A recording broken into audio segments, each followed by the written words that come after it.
In 1984, a toxic gas leak in India killed thousands overnight. But what most people don't know is this: the disaster never ended.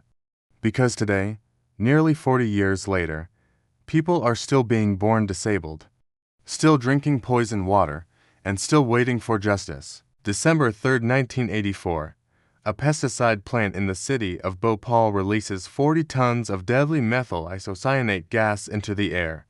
People woke up coughing, choking, blinded, collapsing in the streets. More than 3,000 people died that night, and over 500,000 were exposed to the poison. Most people believe the Bhopal disaster was a tragedy of the past. But here's the truth: the land is still poisoned, the water is still toxic, and the people, the survivors, and even children born decades later, are still paying the price. The world moved on, headlines faded, the company responsible denied liability.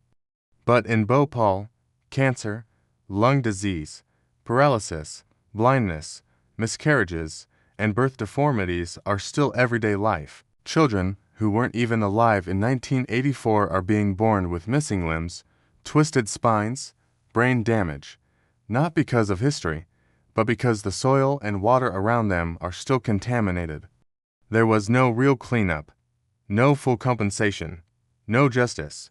Bhopal is not just a tragedy, it's a warning about what happens when corporations walk away, governments stay silent, and human lives are treated as disposable. And that's why this story is underrated, because the disaster didn't end in 1984.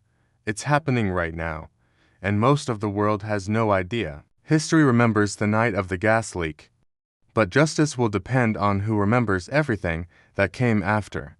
So, if this story moved you, don't let it disappear again.